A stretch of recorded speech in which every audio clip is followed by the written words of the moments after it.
Me llamo Antonio Fernández Sánchez, hijo de Chauchina, Granada. Nazco el 25 de febrero, o sea, el 19, pero pusieron el 25 en la partida. El 25 de febrero de 1940. El 39 acaba la guerra y mis padres vuelven a Granada. Yo tengo un hermano, en aquel entonces, un niño que traía mi madre que tenía 3 años más que yo. A principios del 40, digamos, meten a mi madre en la cárcel y a mi padre en el batallón de trabajadores. Y yo a los 3 meses me tienen que sacar de la cárcel porque mi madre coge la tosferina. Era una enfermedad igual que puede ser ahora el SIDA. Entonces quedo en manos de mis abuelos, que son los padres de mi padre. Y una tía mía, que no tiene hijos, vive con ellos y es la que me cría. Soy el nieto mayor de toda la familia. Vale.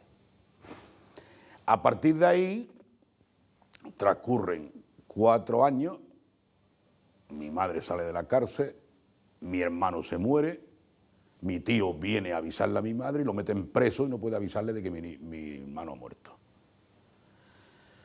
Mi madre sale de la cárcel y al poco tiempo tiene otro crío.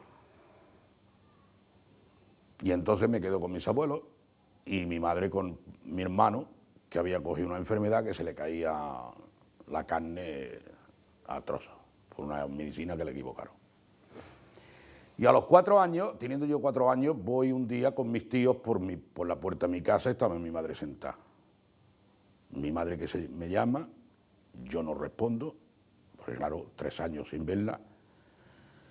Y entonces obliga a mi padre a que me traiga a mi casa. A partir de ahí se entabla una guerra entre mis abuelos, mis tías y mis padres, mi madre sobre todo, una guerra feroz, en la que trabajo en el campo, o sea, estoy guardando cabras en principio, con todos los follones de los guardas jurados, la Guardia Civil, y con 8 años me ponen a guardar cabras porque habían nacido 2 gemelos en mi casa y no había suficiente para darles de comer. Yo voy con las cabras y cuando venía tenía que coger un crío que mamara de una teta de la cabra y mi madre cogía otro para que mamara de la teta de la cabra. Entonces con 8 años tenía que ir a por los mandados, tenía que ir a comprar, tenía que ir por el agua porque no había agua corriente en los pueblos, en aquel pueblo tampoco, y hacer la comida mientras mi madre iba a despachar la leche, a vender la leche por la calle que se vendía. Claro, con 8 años, un crío, ¿qué es lo que vas a hacer? Pues cada vez que me equivocaba, mi madre paliza que te da. Cuando llegaba que mi tía, que si tu madre es una canalla, que si tal que cual, que te había pegado, que tal que cual. Si rompía el cántaro, mi tío me compraba uno, mi madre me pegaba porque había ido allí. Total, que aquello fue una guerra hasta los, digamos, 14 años que me fui a Sevilla por primera vez a trabajar. Cuando volví de Sevilla, no quise más cabras. Y se lo dije a mi padre. Y entonces mi padre tenía una bicicleta, se la quité y me fui a vender a un pueblo de al lado. Me acuerdo que era un tiempo como ahora, lloviendo. Mi padre tenía una cebolleta en un terreno que yo había sembrado de mi abuelo, que se la había quitado. Pero como en la casa de mi abuelo daba la coincidencia que el que mandaba era yo, porque mi abuela es la única madre que he tenido, y lo que yo hacía, mi abuela me protegía al 100%. Cuando me pegaba mi padre, pues me iba de casa y mi abuela de noche iba a buscarme por allí. Y a los 16 años ya monté un negocio en el pueblo. Mi madre vendía, yo iba a Granada a comprar con la bicicleta, 18 kilómetros que hay, me levantaba a las 4 de la mañana, me iba a Granada y venía pues a las 8 o las 9 llegaba al pueblo cargado. En aquellos entonces no había faros en las bicicletas y si hacía de noche, como ibas con la bicicleta, pues una noche la Guardia Civil, la mitad de las veces te paraba y te echaba la escopeta a la cara queriéndote matar. Los hijos de buena madre. Total, que el follón que estaba de un lado y en otro, que a los 16 o 17 decidí que ya aquello acababa y agarré una noche y me fui. Y me fui a Córdoba con un tío mío. Estuve en Córdoba 6 meses, en una vaquería, volví a casa otra vez, y viendo que no se estuvo un año y pico, yo el trabajo del campo no lo quería, porque tenía dotes para otra cosa mejor. Y mi padre, como era analfabeto perdido y del Partido Comunista, y entonces los comunistas del pueblo, o los comunistas de aquel entonces, no aceptaban los negocios, ni a los ricos, ni a las tiendas, pues mi padre estaba en contra rotundamente de que yo tuviera un negocio, que yo fuera vendedor. Hasta que una noche me marché del juerga, mi padre cuando vine me quería matar, me fui a que mi abuela viví, una semana o semana y media, y a la semana le dije a mi madre, trae ropa que me largo de aquí.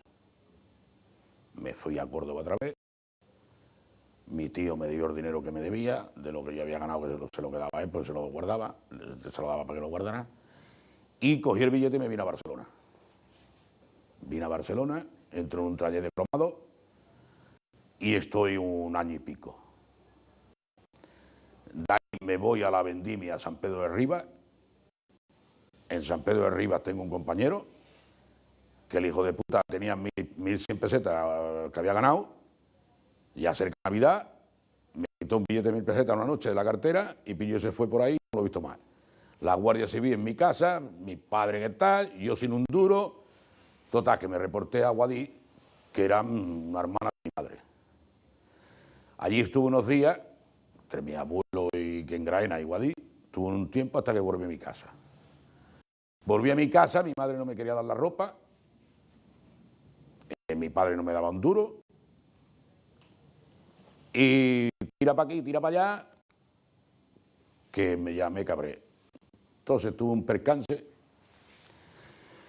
y estuve un tiempo que tuve más cojones que aguantar en mi casa y aguantar la cosa. Cuando ya en ese tiempo me habían medido.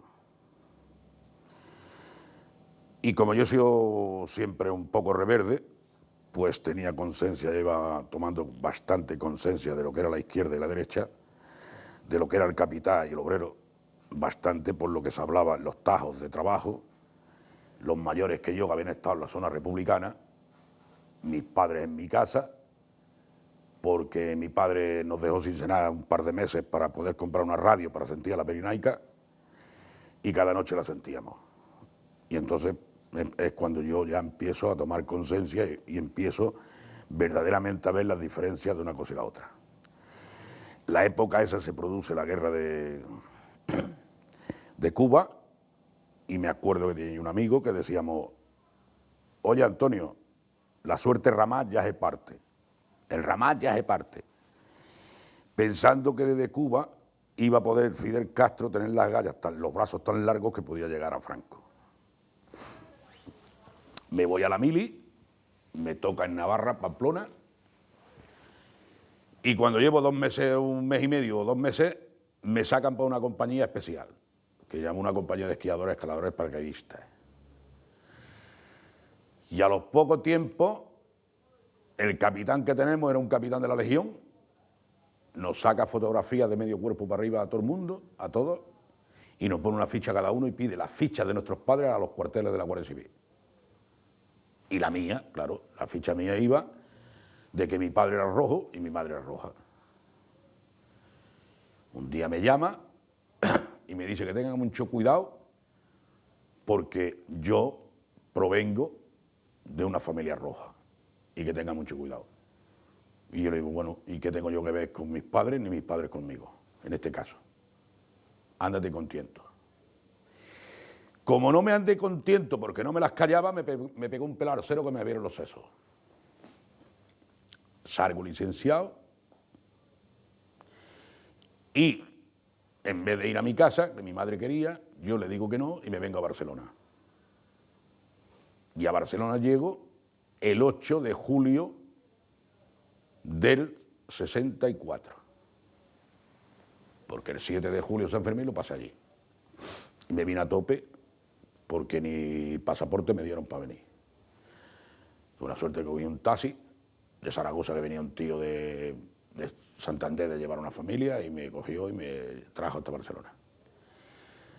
En la Navidad entro en la Campana a trabajar, que era una fábrica de seda, de hilatura, y ahí conozco a la mujer. Y es cuando me paso a Hospitalet, porque yo tenía una lesión en la columna vertebral y tenía que dormir en una cama de tabla unos cuantos días. Y me paso a Hospitalet, a calle Fernández Lilola, y la mujer, los novios todavía, me tenía que llevar la comida y todo a la cama. Me caso, sigo trabajando de cromador, pero llega un momento que, como pasa siempre, que los talleres se cierran, y entonces, a través de mi suegro, que había sido Policía Nacional y estaba de ordenanza del presidente del Palacio de Justicia, puedo entrar en Correo por la Puerta Grande. Entro en Correo como interino, porque era difícil, como fijo era difícil, hacer unos cursillos, y yo no tenía bachillerato. Yo veía a la escuela y sabía la A y la O como Franco, sabía la A y la O porque Franco no aprendía otra cosa. Y entonces, pues tengo que dejar Correo porque ganaba 5.000 y pico pesetas al mes. 5.038, para ser más exacto. Y tengo que dejar Correo y un día... ¿A qué año más o menos? Eso en el año 67 ya. Entonces dejo Correo y vuelvo otra vez al taller que yo había trabajado de cromador. Y cojo alergia a los líquidos. Y en cierta manera me dice el médico que tiene que dejarlo. Y entonces le digo al dueño que por qué no me deja, me firma un préstamo para hacer un bar. Porque mi hermano en la calle Bar había un local vacío, a mí el dueño fue el que me dio el piso para cuando me casé, y mi hermano había quedado sin piso, y entonces digo, bueno, mira, aprovechamos el local, el piso para ti, el piso mío, y montamos un bar y algo haremos. Y el dueño me dijo, te cobraré 5.000 pesetas de alquiler por todo. Vale. Monto el bar, pum, pum, y a los 4 días empezamos a hostiar los dos, por las medias. Voy a meter las mujeres. Y entonces, cuando tengo que soltar el bar y venirme a Berbiche, que encuentro un paisano mío, al Antonio Oriós, que había estado en la mili conmigo y tenía una cestería aquí en Barcelona, aquí en Hospitalet. ¿Una, perdón? Una cestería, una tienda de tordos. Ajá. Y entonces me dice, mira, en Berbiche hay locales vacíos, vete a hablar con fulano, si quieres voy yo contigo. Y entonces vine, hablé con aquel fulano y me dio los locales que tengo arriba. En aquellos locales faltaron 13.000 pesetas para hacer el contrato. La fui pagando 1.000 pesetas cada mes a más del alquiler. Monté el bar y en la DAN di con un inspector de la DAN que era de Granada, que ha muerto, mató en un accidente de coche, un tío muy cojonudo. Y entonces me dice, mira, tú aquí vas a montar esto y esto, yo ahora mismo te traigo un tío que te lo monte todo, sin un duro, yo me hago cargo. Y ahí empecé. Trampa, con 2 hijos ya, y empecé pom, pom, pom, porque claro, entre la columna vertebral, alérgico a los líquidos aquellos, pues no tenía, y el trabajo que vi más, la salida que vi más positiva fue aquella. Pero antes, cuando monté el bar, en la calle Bar, yo quería traerme a la peña flamenca de la Galleguita, que estaban por lo nuevo. Y se había quedado sin sitio porque el gobierno, o sea, el ayuntamiento le había cerrado el bar, tío, que lo tenía la gobernación por ser republicano. Entonces me la traje, arreglamos los papeles con el gobierno civil, el jefe de Falange, el Isidro, era de la Junta, y la noche que fuimos a inaugurar la peña, llegó la policía y hizo cerrar el local. Entonces la policía me dijo a mí, cuando fuimos a hablar con ellos, me dijo que gracias a que estaba el falangista aquel en la Junta, no iba a la cárcel, pero que de no haber estado, hubiera ido a la cárcel matemáticamente. Y entonces tenemos que cerrar y dejarla de hacer. Bueno, al poco tiempo me encuentro esto y me vengo a Berbiche. Monto en Berbiche, y entonces el teniente de la Guardia Civil, que había en aquel entonces, el teniente Pollato, que había en Hospitalet, era de Pinos Puente. Y el chofer que estaba con él era primo segundo mío. Y entonces viene con él y entablamos conversación y me dice, no te preocupes, mientras yo esté en hospitales, no te preocupes. Pero el bar ya de Berbiche no lo puedo poner a mi nombre, lo tengo que poner a nombre de mi cuñada, de la hermana de mi mujer. Y cuando el policía viene a pagarme los permisos, da la coincidencia que conocía a mi suegro. Y este me dijo, no te preocupes.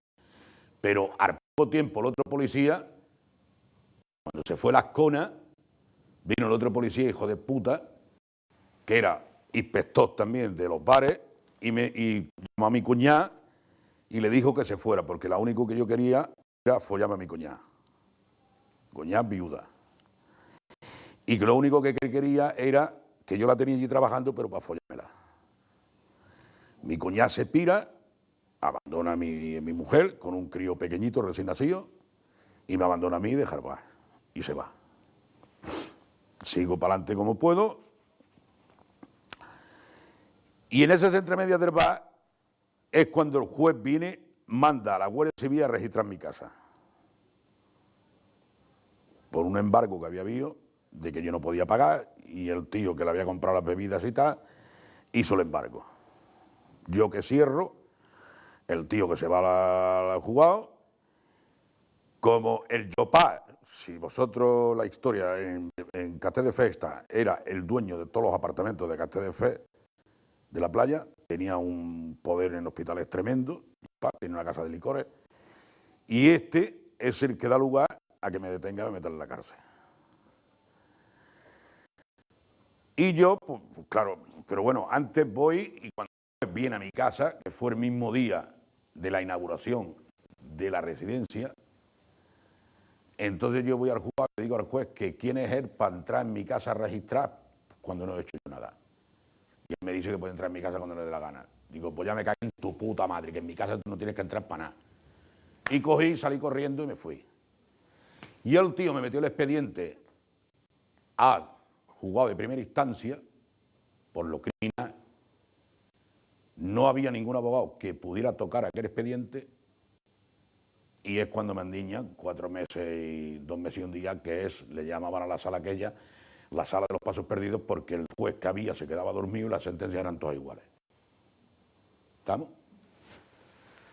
Bueno, pues me llevan a Córdoba, a la cárcel de Córdoba, donde llega allí, el director me dice que qué coño hago yo allí con el delito que había cometido, que no tenía por qué haber estado, y ya mis padres desde Granada, entonces van a verme allí, mi madre, mi cuñado y eso van a verme.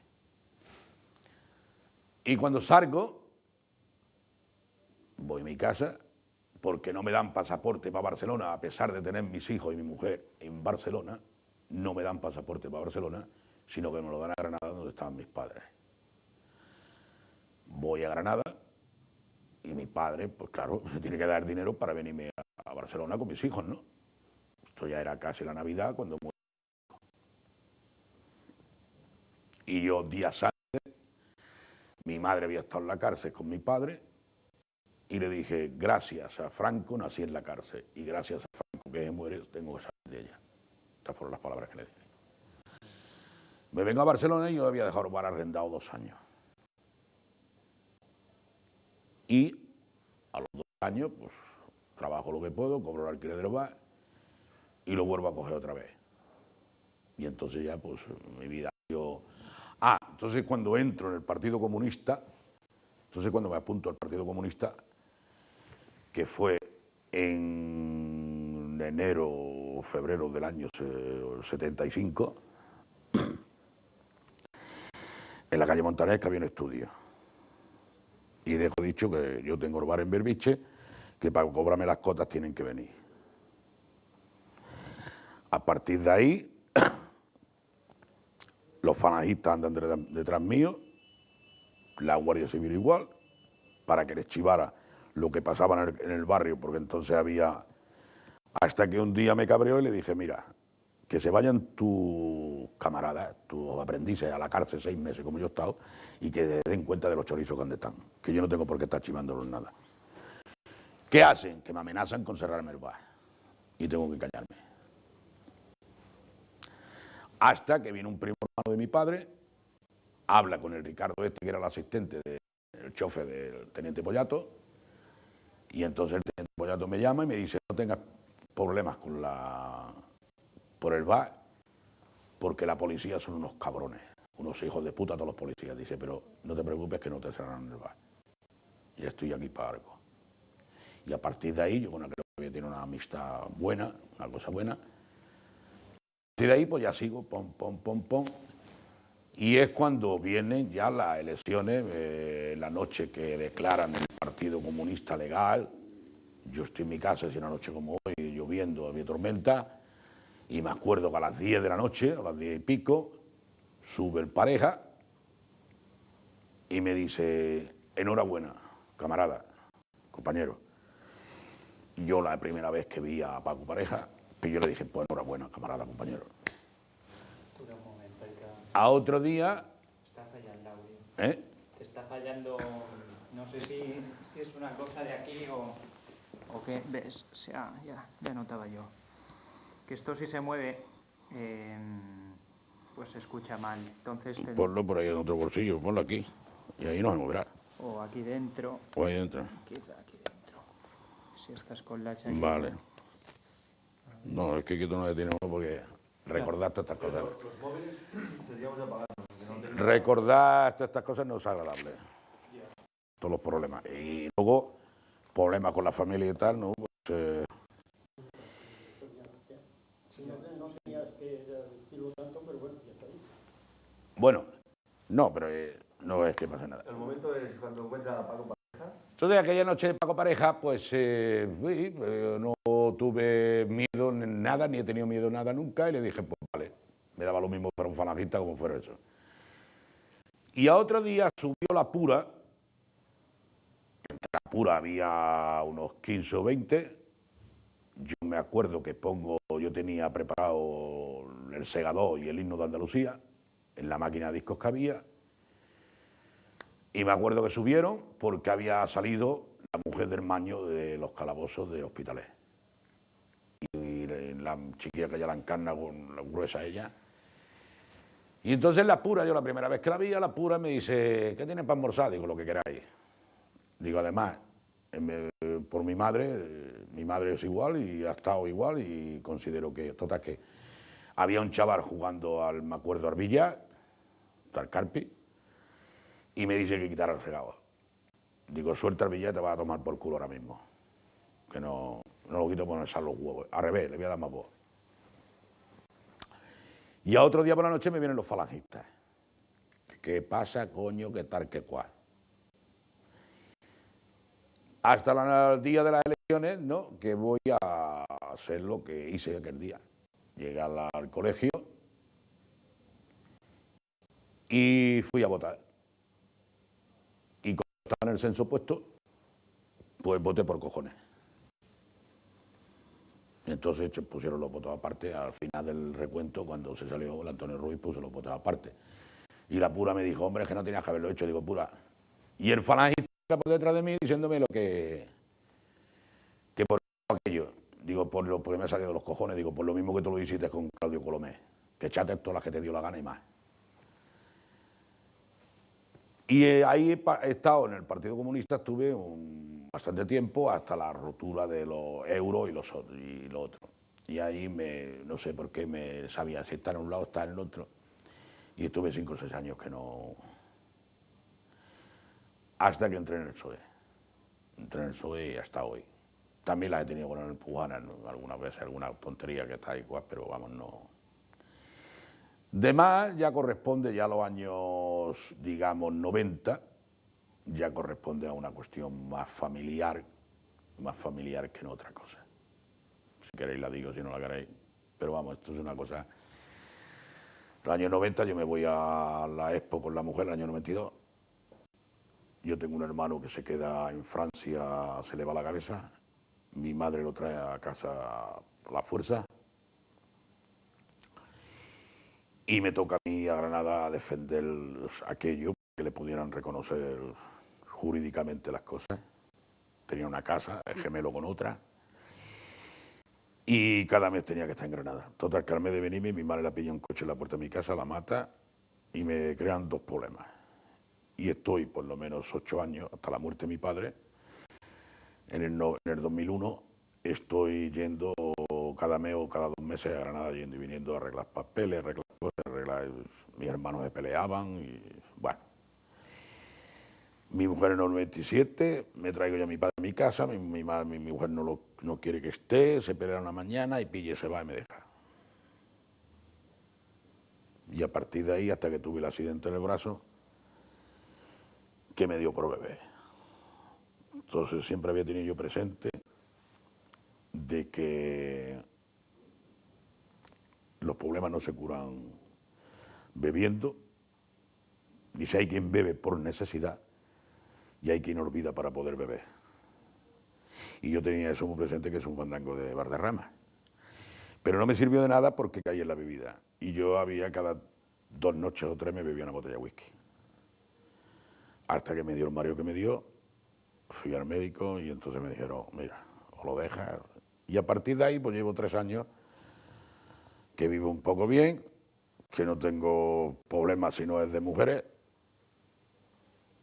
y vivo solo y alguna vez hay una chica que otra que está en casa y ya está.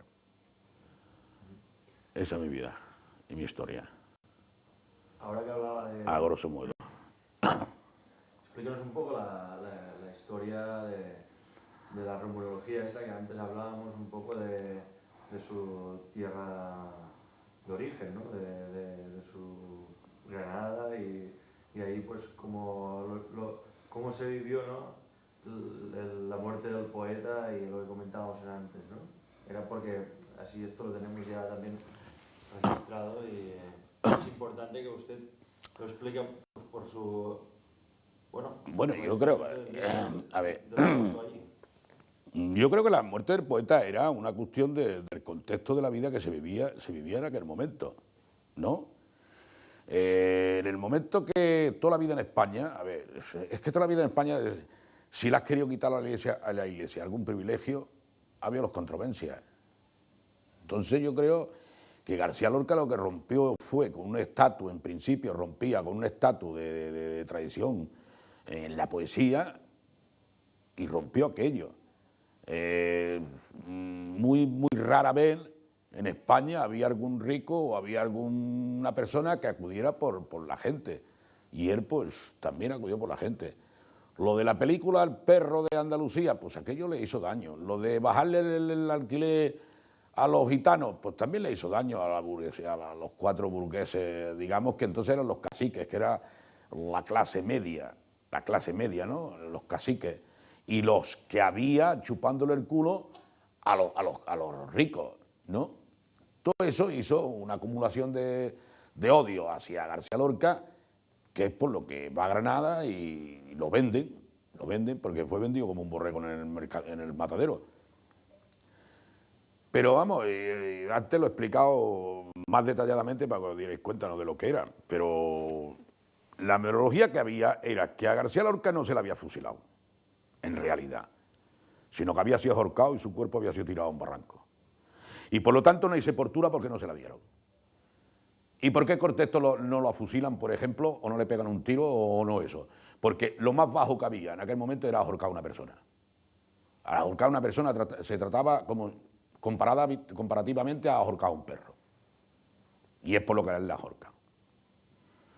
Entonces ahí participa Antonio Benavides, participa el jefe de policía de Granada, participa el comandante Bardés y participa Quipo de Llano, que está en Sevilla como capitán general, y es el que da la contraseña. ¿Y la contraseña qué era? Cuando iban a fusilar a un tío de esta categoría o de esta forma, era, oye, ¿qué pasa? Y si él la contraseña era darle café, era el fusilamiento. O la horca o lo que fuera. Entonces él dijo darle café era fusilarlo. Pero los otros no lo creyeron. Yo creo, para mi entender, que en el contexto de aquel momento no creyeron que a fusilarlo era honrado, o darle sepultura era honrado, aunque fuera así, o no sé, taparlo con 4 ramas, sino lo más era ahorcarlo como un perro y tirarlo como un perro, se tiraba a los perros, que no se les daba sepultura a los perros. Y es por lo que hoy en día, pues la verdad es que no aparece nada, no aparecen ni huesos ni aparece nada. Entonces yo, de pequeño, mis abuelos, que administraban la casa de García Lorca, de la familia, digamos, de Pepita al Almacén, mis abuelos llevaban las tierras del padre de Pepita al Almacén. Pepita al Almacén era la mujer de Antonio Benavides. Antonio Benavides era el jefe de las escuadras negras de la Granada. Y su hermano, que era Paco Benavides, que vivía en el pueblo que yo soy. Y otro hermano que tenía, que era el Diego Benavides, vivía en Romilla. Y estos tíos eran los que se encargaban de ir a la gente a sus casas. Oye, Sar, que te vamos a dar un recado. Lo cogían, la fusilaban detrás de su puerta o lo metían en un camión y se lo llevaban. Entonces ellos tenían un cortijo en Biznas. Y en Biznas era donde llevaban todos los tíos que tenían que fusilar. Y para eso estaban los hijos de los tenderos, los hijos de los caciques, que eran las capas medio pudientes. Porque claro, entonces el que tenía una tienda era un millonario. Hoy el que tiene una tienda es como tú, pero el que tenía una tienda era un millonario. Ahora al lado de un obrero que no tenía ni alpargatas que ponerse. Y estos eran los que...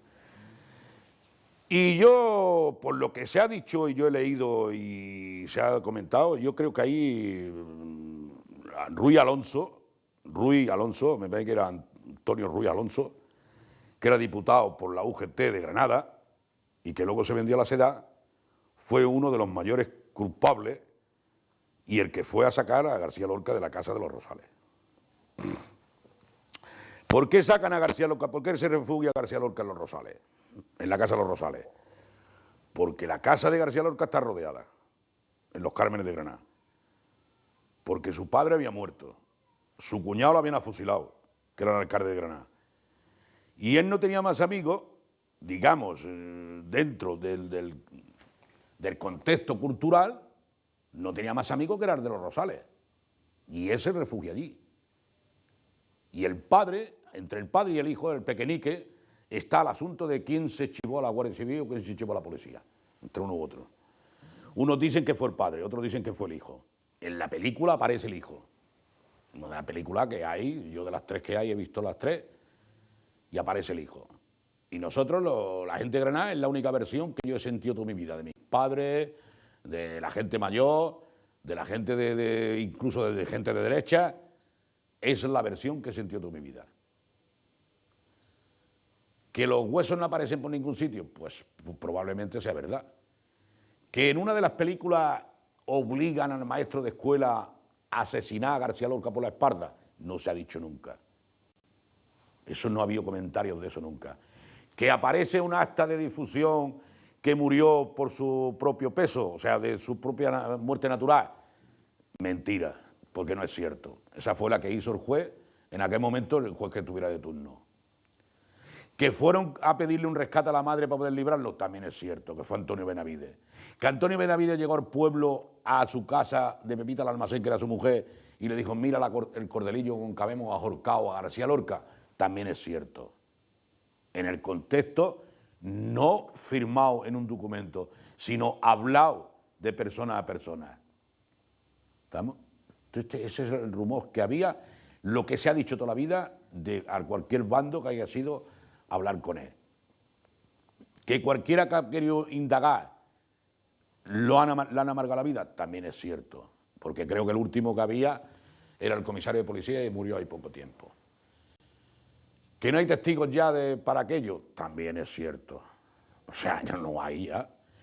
Que las generaciones venideras que nos habemos interesado en algo en esto es porque nuestros padres nos lo han dicho. ¿Estamos? Porque es lo mismo que las historias de los indios. La historia de los indios, los gitanos, ¿qué es lo que les pasa? ¿Los gitanos tienen algún libro? No. Pero la historia de los gitanos la saben los gitanos, sí. ¿Por qué? Porque pasa de padres a hijos. Y estas cosas pasaron de padres a nosotros, a hijos. En un contexto siempre solo porque incluso hoy en día, de la gente mayor, muy mayor, tiene todavía miedo a hablar en los pueblos. Porque todavía están los caciques de turno. Y como pasó lo que pasó, pues todavía no nos fiamos de los militares. ¿Por qué no nos fiamos de los militares? Porque los militares en España no han tenido ninguna purga, no han tenido ningún proceso. Y el capital sigue en las manos de los mismos, las armas siguen en las manos de los mismos y la justicia sigue en las manos de los mismos. Y después de 30 años de democracia no nos fiamos ni un pelo. ¿Estamos? Porque no ha habido ningún proceso en contra de ningún fascista de este país. Cosa que la ha habido en todo el mundo entero. Y porque tenemos un rey que yo no estando en contra de él, no está puesto por el pueblo, está imposición al pueblo. Por lo tanto, no nos fiamos. Al menos yo, siendo un hombre de izquierda, no me fío. ¿Estamos? Y cada uno, el día que aquí pase lo de Argentina, pase lo de Alemania, pase lo de Italia, entonces empezaremos a creernos y a poder fiarnos. Y tú ves que dicen lo de la ETA. Yo no tengo la ETA. Yo fui a Pamplona, entré en el 62, en marzo del 62 entré en el cuartel de Pamplona. Yo he seguido el proceso de la ETA desde entonces para acá. Desde entonces para acá lo he seguido y tengo libros en mi casa. Y yo sé que el proceso de ETA, mientras no se sienten ahí a hablar y acaben hablando, no. Porque si acabamos con ETA, ¿dónde está la extrema derecha? ¿Habemos acabado con la extrema derecha? No. Todavía la extrema derecha está recibiendo dinero del Estado a través de la Fundación de Franco. ¿Por qué tiene que estar recibiendo dinero la extrema derecha española a través de la Fundación de Franco? ¿Quién es ETA? Esa es la pregunta primera que había que hacerse. Que habrá otros más listos que yo, ya lo creo que los hay. Que habrá otros que lo sepan mejor que yo. Y con esto no quiero decir que yo doy alas al terrorismo, no vayamos a cojonar una cosa a la otra. Sino que yo he seguido el tema del año 62 y yo veo que ETA son los peones. Quien la manipula los hilos son otros. Y mientras no se le procese a la extrema derecha de este país, ETA no acabará. Y lo dejo ahí firmado. Y hay 35, 38 años que me licencié. Y siempre he dicho la misma palabra. ETA no acaba mientras no se procese a la extrema derecha. Y ETA no acaba mientras no se sienten en una mesa a hablar unos y otros. Izquierda, derecha, centro y demócrata, todo. Y ahí que ponga cada uno en lo alto de la mesa lo que quiera, las pistolas, lo que le dé la gana, pero hablar. Que no es en este país, será en otro. Como ha pasado en todos los procesos de todas las guerrillas. Aquí, la derecha española, en 2000 años, no ha pagado ningún crimen de los que ha cometido. Toda su vida. Porque no es de ahora. La derecha española tiene muchísimos crímenes en su historia. ¿O es que el proceso de la Inquisición, a dónde se queda? Si Franco no hizo más que era lo mismo que los reyes católicos habían hecho para allá, y el que quiera que lea la historia y la compare, y Franco los hizo para acá, pero el mismo proceso. Explícanos un poco ahora, bueno, sus vivencias aquí en Hospitalet, ¿no? Y cuando llegó aquí, ¿qué clima se respiraba y cómo veía usted la política, por ejemplo, en una ciudad como Hospitalet, ¿no? Por ejemplo. Yo, cuando llegué... Su experiencia también en el bar, ¿no? En el contacto que supone tener un bar, el contacto diario con la gente y tal. Yo cuando llegué a Hospitalet conocí en la calle que vivía mi mujer con mi suegro. Enfrente vivía el falangista el Tuca.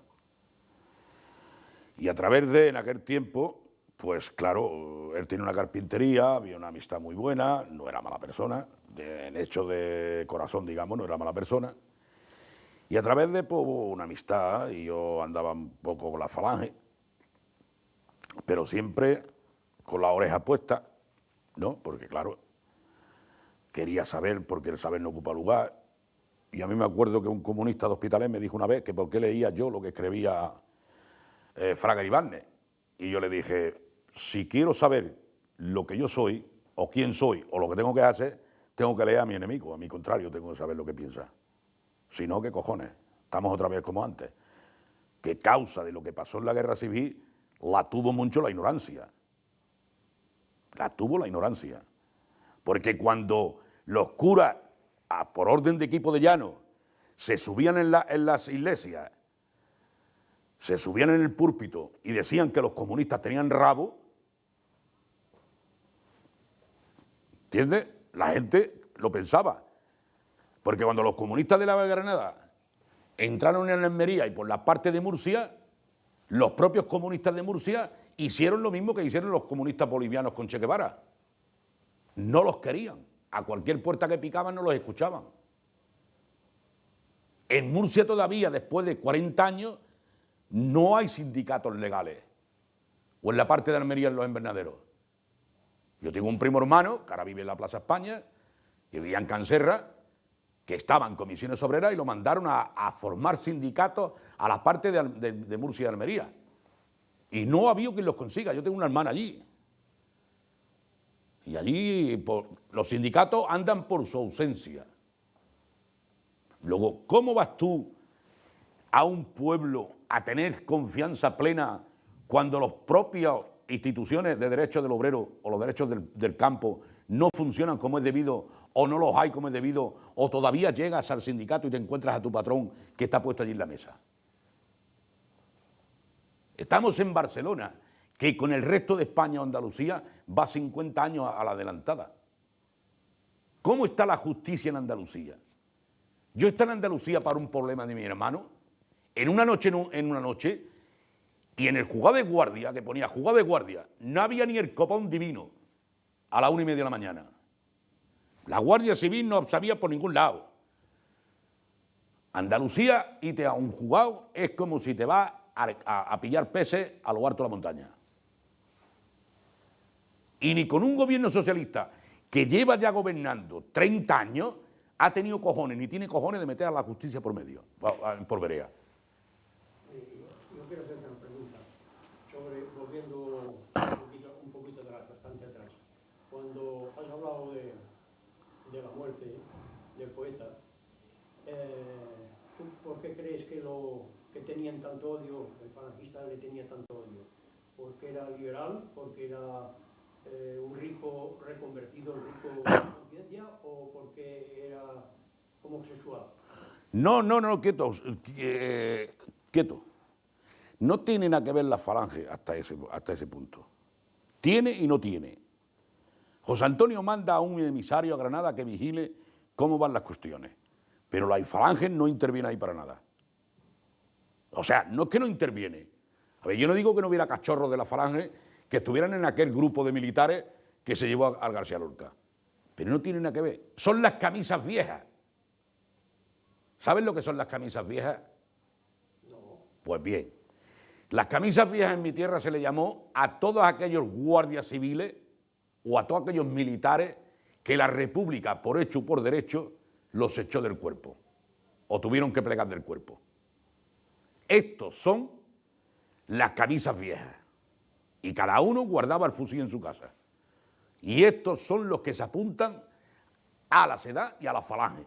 Cuando la SEDA, a través de Gil Robles, hace el pacto con la falange, con José Antonio Primo Rivera, que en principio sabemos que José Antonio Primo Rivera no aceptaba a Gil Robles. Pero la falange en la muerte de García Lorca yo creo que no tiene nada que ver, porque no había todavía en Granada una conciencia falangista, ni se ha dicho nunca que lo fueron los falangistas.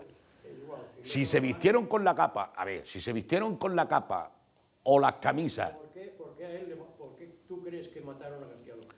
Porque había un decreto ley, según la otra noche, que no sé si es de antes o después, lo matan porque quieren acabar con la cultura. O sea, matar a García Lorca es porque tenía mucha... se había creado, según se dice, la Guardia Civil por el libro del romancero gitano. Según se dice, porque sus primos mismos no estaban conformes con lo que había hecho con las casas económicamente.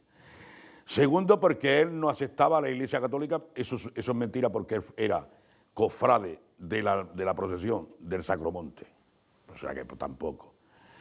Tercero, por la película del perro de Andalucía. Cuarto, todos estos rumores los hay y se buscan de todas las clases de eso. Pero yo creo que mayormente fue, por una banda, fue envidia pura y mala que la había en aquel entonces, y por otra, el hecho de matar en el mismo grupo a un torerillo, a un maestro de escuela y a García Lorca, era acabar con la cultura. ¿Estamos? Todos esos extremos se han barajado. Y yo, el extremo que más, digamos, ataco, o sea, o que creo que ha sido la pura envidia, porque García Lorca era un poeta en aquel momento de los mejores de este país y ninguno lo aceptó, porque se escapaba a sus tiempos. Y esto sabemos que con científicos y con otra clase de gente lo han hecho. Envidia pura. Pero lo de la homosexualidad tuvo... No, en principio no, luego se ha dicho que era homosexualidad, pero en principio no tenía... Ha dicho que los falangistas porque era maricón, pero bueno, los falangistas empezaron en Granada no tenían los falangistas en aquel momento nada, porque hay este tío que vive todavía en Madrid, que vive, que no hay mucho tiempo, salió en la televisión haciendo unas declaraciones y lo dijo, que cuando fue a Granada no había nada de falange. No había nada de falange, lo mandó José Antonio allí para que fuera formando la falange, pero no había nada. Allí lo que había eran las camisas viejas. ¿Que lo encontraron en falange? Pues sí. ¿Qué eran? Guardias civiles retirados. Porque Benavides mismo era un guardia civil. Y Paquillo La Jorca era un guardia civil. Y Peloto era guardia civil. Y Ramón del Molino era un hijo de puta. ¿Es verdad o no que él fue a refugiarse? Él salió de la Casa de los Rosales. Que él estaba en Madrid y que se fue, conscientemente se fue a Málaga. No, él estaba en Madrid y fue a Madrid porque era su santo. ¿Estamos? Y Alberti le dijo que no fuera, que en Granada estaban las cosas muy mal. Y él dijo, yo no, como no he hecho nada, no tengo nada que me temer. Voy a ver a mi madre, porque es mi santo y porque todos los años, el día de mi santo, voy a mi madre. Cogió el tren en Madrid y se fue a Granada. Entró y estuvo 3 o 4 días. A los 3 o 4 días, cuando dijeron que lo estaban buscando, fue cuando se refugió en la Casa de los Rosales. Y allí fueron por él, y de allí ya lo sacó la policía. La mujer de los Rosales no le sentó nada bien. Pero todo eso, el hermano de los Rosales era poeta también, pero un poeta malo. Poeta que no ha tenido... Si vosotros más jóvenes cogéis la poesía con todo el premio que le dieron y todo, no vale un duro. Y entonces la poesía de García Lorca era diferente. Acudía más por los pobres, digamos, a las clases humildes. Luego han dicho también que el teatro de marionetas, que lo inventó él, también tuvo algo de culpa, ¿no? Pero siempre lo que yo se ha sentido mal de la culpa era el romancero gitano. Que la Guardia Civil, claro, se asocia más el romancero gitano a la Guardia Civil porque precisamente fueron guardias civiles las camisas viejas que formaron los grupos de las escuadras negras, que luego ha pasado a la AAA en Argentina. Si es que esto nos acabó aquí. Y se asocia más, por eso decían, a causa del romancero gitano. Y hay unos años en Extremadura se jugó un partido de fútbol entre García Lorca, o sea, entre la Guardia Civil y los gitanos. Y yo me acuerdo que hubo periodistas que dijeron, si García Lorca levantara la cabeza, o sea, en principio se creyó esto. Y yo, después de todo lo que se ha leído, después de lo que se ha dicho, y yo te digo el contexto que había en aquel momento en Granada, que es el que hizo saltar la liebre. ¿Quién fue? La Falange no, porque la Falange no tenía... En Granada tenía muy poco la Falange. No tenía nada. Tenía 4 militantes, que eso no... Ahí fue Ruy Alonso el que tomó partido desde el primer momento. Y este fue el hijo puta que organizó todo lo del Sacromonte. Que pusieron las ametralladoras, porque el Sacromonte para subir está así. Es una cuesta arriba, la cuesta Saidín, que se llama. Y este fue el que puso las ametralladoras a la boca de la calle. Y todo el que venía la fusilaron. Allí cayeron montones. Y estaba votado y era representante de los obreros en el Parlamento de Madrid, en la República. Un hijo de puta traidor, ya está. Y este creo que el tío le importaba un huevo a quién mataba, a quién no mataba, a quién no fusilaba, un tío sin escrúpulos. Entonces, diciendo y cortando. El tema, la postura de García Lorca es una postura valiente a favor de los más necesitados, sobre todo en aquel momento los gitanos eran los más perseguidos por la Guardia Civil. Hombre, claro, a ver... Y es la Guardia Civil que de alguna manera encuentra la ocasión. En los hechos de García Lorca, en la biografía o en la forma de actuar García Lorca, se ve que es un hombre que acude por las clases humildes. Así como, por ejemplo, a lo mejor en Granada, de los 6 u 8 poetas que había, pues a lo mejor era lo único él, y los demás no acudían por nada de los obreros, ni les importaba un huevo los obreros, pues cuando se reunían en el Café Colón, aquello era de los ricos, aquello... Del movimiento intelectual de los años... De la generación del 27. Del 27, que estaba Alberti, estaba Claro. estaba, bueno, incluso el pintor ese... El pintor, Alberti, el Rosales, aquel que murió, el Guillén, había la generación del 27 muy grande. Y esta la quisieron truncar, en parte, pero yo creo que García Lorca no fue el que representaba, sino que mira, García Lorca, pues, no sé, en el contexto de que estaba Granada en aquel momento, alzado en armas, que todo el mundo quería mandar, que no había gobierno, porque no había gobierno, porque ¿quién gobernaba? Yo creo que el contexto fue propicio, y entonces, para dar un escarmiento ejemplar, pues cogieron a García Lorca. No, lo mismo que se hizo con la caza de los rojos o de la izquierda, con la caza de la cultura. Claro. El cuento era matarla. Pero no es la Guardia Civil, no es la Falange, sino que es un conjunto del golpismo, de la derecha, de la Iglesia y del poder. Claro, pero vamos a ver, ¿quién mantenía la Iglesia en aquel momento? ¿Quién iba a la Iglesia en aquel momento? Iban los falangistas, los ricos, los falangistas y los civiles y tal, ¿no? ¿O es que no hemos estado en España toda la puta vida los santos y las procesiones que la Guardia Civil las custodiaba? A ver, Oye, ¿va un Guardia Civil hoy en una procesión? ¿Verdad que no? otra cosa más que has dicho antes, que la franja que va de Granada hacia Sevilla o hacia el sur, hay una franja en donde hay una estampida de republicanos que salen, de jóvenes y mujeres y republicanos que se van abajo, A ver, mira. que se escapan de Granada. No, mira, te voy a decir una cosa, mira. Las líneas de la zona roja estaban a 12 kilómetros del pueblo que yo soy, en Chimenea, ¿no? Entonces, en la carretera general que hay de Granada a Málaga, había obreros, ahí sí que eran obreros enmayados, perdidos.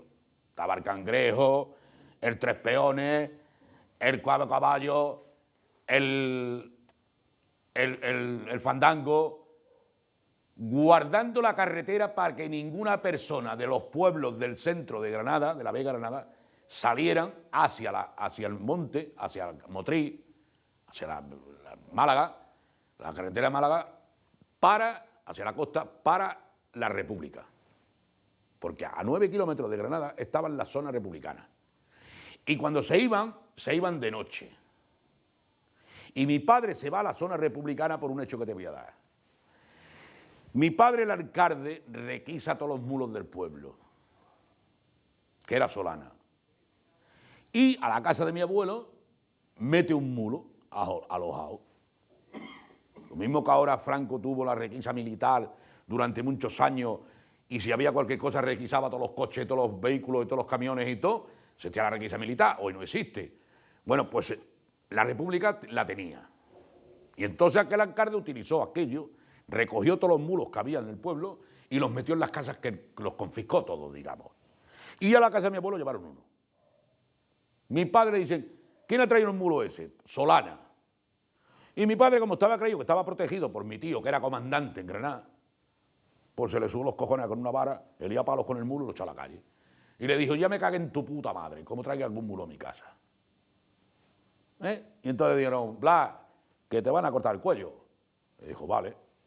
Mi padre compró unas alpargatas nuevas y todo el que tú vías en el pueblo en aquel momento con unas alpargatas nuevas sabías que por la noche iba a la zona republicana. Mi padre compró unas alpargatas nuevas, dejó a la novia que tenía en el pueblo y se fue a la zona republicana por la noche. Pero claro, en la carretera de Málaga había las lumbres hechas. Lo que no tenían eran focos como hay ahora. Focos, porque no existían los focos esos. Hoy hay focos en la carretera, ¿no? Y enchufa ¿no? O los alemanes tenían focos puestos en las prisiones. Bueno, pues no lo había, había las lumbres. Y en cada lumbre había 2 o 3. Al cuidado de que ninguno pasara la carretera para que no se fuera a la zona republicana. Y mi padre, pues por la noche se fue. Y muchísimos se escaparon por la noche y se fueron. Saltaban por las tapias del corral, porque el pueblo estaba todo vigilado, y por las tapias del corral saltaban al campo, y se marchaba. Y como mi padre, mi abuelo, tenía una finca delante, en medio del pueblo, delante de su propia casa, pues a mi padre no lo vieron cuando chocó por los campos aquellos. ¿Sabes cuánta gente murieron allí en aquel genocidio? Hombre, yo no puedo decirte la gente que murió porque eso tampoco. No, pero no, en la carretera aquella al pasar la zona roja, pocos afusilaron. Porque los vían, Jaime, los vían y no los afusilaban en aquel momento, sino que los vían, los mandaban para su casa, los hacían devolver, los mandaban a su casa y luego se encargaban estas escuadras negras en llegar a su casa y decirle lo que le dijeron al chamarín. Oye, mira, ¿está tu hijo? Sí. Dile que salga, hombre, que queremos hablar con él. Padre le dice al hijo, sal. Lo cogen y detrás de su propia casa lo afusilan. Y Barque le pegó los 2 tiros en la cabeza y le dijo al padre, toma la petaca y toma el pañuelo de tu hijo que acabamos de matarlo ahora mismo. Y eso es lo que hacían. A un tío tío mío no es, un hermano de una tía mía que políticamente, pues hicieron igual. Lo sacaron de tu casa y en la tapia del corral de atrás lo afusilaron y allí lo dejaron tirado. O sea, en la carretera no hubo muertos. Una última cosa. Tú naciste en el 40, sin embargo, esos detalles y cosas que pasaron en el 36, lo dices con claridad, ¿te acuerdas? ¿Tú? ¿Cómo se ha transmitido hacia ti esas vivencias? Hombre, a ver, yo soy una persona que siempre me ha gustado, a mí el fútbol no me va, y eso lo sabe todo el mundo. Y a mí me gusta la política, me gusta hablar de política, estar enterado en la política, y lo leo, lo escucho en la tele, y eso mismo que yo hago ahora, hacía cuando iba a trabajar con los obreros al campo. Todos hablaban de lo que había pasado en la guerra, lo que había pasado en la República, y por qué fueron, por qué no fueron el uno al otro. Y todos contaban sus batallitas. Y todos contaban lo que había pasado aquel, lo que había pasado al otro. Y luego, pues, en mi casa, con mis padres, porque mi padre pertenecía al Partido Comunista y mi madre pertenecía al Partido Socialista. Y con 16 años le metieron 3 penas de muerte, porque se negó a bailar con un falangista en la zona, en La Pesa, en la zona de Guadix, detrás de la Sierra Nevada, que es donde vive mi madre, en Graena, y los baños de Graena. ¿Vale? Y toda la vida, es lo que he sentido, lo que me han contado, de las izquierdas que habían estado en la zona roja. Y ahí es cuando tomo conciencia de enterarme mucho más. ¿Y qué es enterarme mucho más? Pues leyendo, y en vez de estar escuchando, por ejemplo, un partido de fútbol, estoy escuchando un coloquio de política. O históricamente. Y me ha gustado siempre aprender de los mayores que no de los de mi edad. Con los de mi edad me habrás visto pocas veces hablar tú a mí aquí, en Belviche. Siempre he hablado con gente mayor. Porque te puede transmitir algo de vivencias que haya tenido él, que no haya tenido. El que es como tú, pues te transmite las mismas vivencias que tú has tenido, o la misma época. Es lo mismo que yo cuando me reúno con mis hijos. Yo cuando me reúno con mis hijos hablo de política con ellos, siempre. Y hablamos de lo que pasó y lo que está pasando. Y me reúno con mi nuera, que es concejala en San Quirze, y lo mismo. Hablamos de política. Y yo me reúno con mi madre y hablamos de política. Me reúno con mi padre y hablamos de política. Y yo me enteré a los 16 o 17 años que mi padre era comunista, porque un día cuando fui al pueblo, estaba Sebastián, que habían afusilado a sus padres, y le tocó ir a la mili, porque resulta que en el pueblo que yo soy hay 5 tíos que tuvieron que ir a hacer el ejército, porque después de haberlos afusilado en la República, en la guerra, cuentan como vivos todavía, porque no había nadie que firme el certificado de difusión. Y esto lo preguntaba, ¿y por qué? Era mucho más viejo que yo. Entonces yo voy al pueblo, en la puerta de Joaquinico, me dice mi padre, oye, ¿tienes ahí 40 duros? Digo, no, en este momento. Digo, espérate un rato. Y yo había estado regando, tenía que cobrar. Y entonces veo que le da 20 o 25 al Sebastián. Le digo yo, coño, ¿de qué le debes tú a Sebastián? Dice, pues de que yo le pago las cotas. Y me enteré que mi padre había estado, desde que acabó la guerra, toda su puta vida pagando las cotas del Partido Comunista. Era una persona que hablaba poco en el asunto, ¿no? Porque había mucho miedo y no tenía miedo a eso, ¿no? Yo llegué a mi casa, le cogí a mi padre los billetes, que los tengo en mi casa todavía. Me pegó mi padre una paliza que no vea, porque el maestro de escuela me descubrió. Los billetes de la República. Se los quité de la cartera y me los llevé al colegio. El maestro de escuela, ya un pajarito, que también había estado en la zona roja.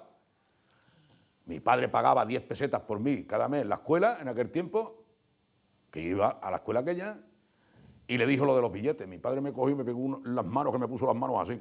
Pero los billetes los tengo yo, todos, de la República. No sé, he nacido así como mis hermanos. Yo tengo 6 hermanos más. De los 6, 2 me parece que pertenecen al partido, votan al Partido Socialista, 1 sin militar. La mayor de las hembras están en el Partido Popular, que no sé cómo no la ha matado, porque vamos. Y la otra pequeña que está en el Partido Socialista. O sea, no creas que en mi casa todos son de izquierda.